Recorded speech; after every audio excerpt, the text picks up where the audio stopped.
Monsieur le maire, mes chers collègues, merci. La porte Maillot constitue une place stratégique du Grand Paris, entre le boulevard périphérique, l'axe routier qui relie Paris à la Défense et un point d'entrée de la route de Normandie. C'est un pôle intermodal majeur de transport public, un haut lieu du tourisme d'affaires avec le Palais des Congrès, ses nombreux hôtels à proximité.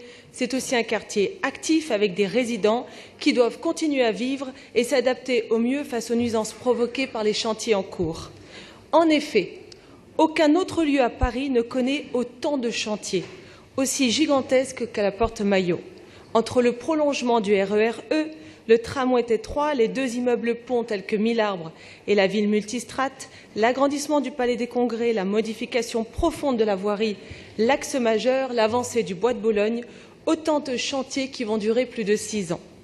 En décembre dernier, le Conseil de Paris avait adopté un vœu que j'avais déposé avec Brigitte Kuster pour demander, face à l'ensemble de ces différents travaux et ses conséquences sur la vie locale, que l'accès des riverains à l'information soit simple, réel, efficace, avec notamment la réunion d'un comité de pilotage chaque semestre et un guichet unique au sein de la direction de l'urbanisme.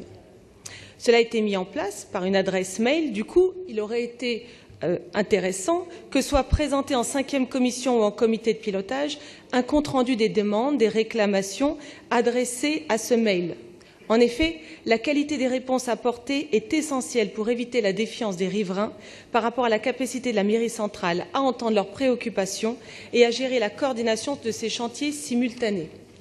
Suite à la concertation préalable que vous avez lancée et dont on peut regretter le faible taux de report par rapport à la communication qui avait été faite aux 25 000 riverains, il a été manifesté certaines inquiétudes qui se concentrent principalement sur 3 items.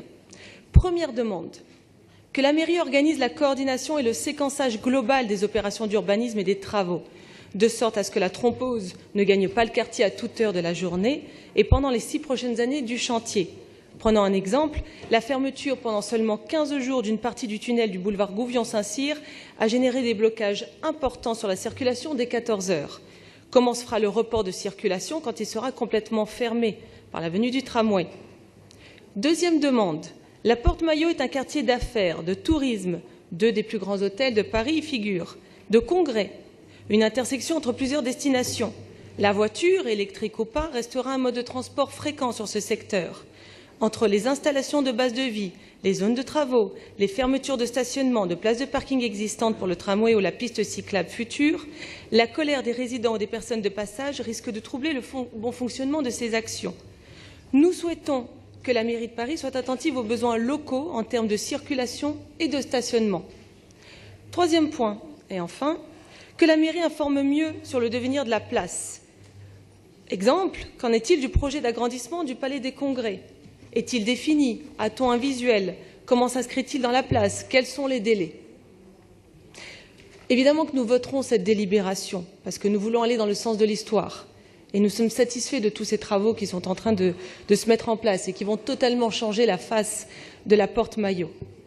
Maintenant, avec le groupe UDI Modem et avec les collègues du groupe LR, et en tant qu'élu du 17e surtout, je resterai sur la durée très vigilante sur les réponses et solutions que vous voudrez apporter pour que ces chantiers très ambitieux se déroulent dans les meilleures conditions possibles. Je vous remercie.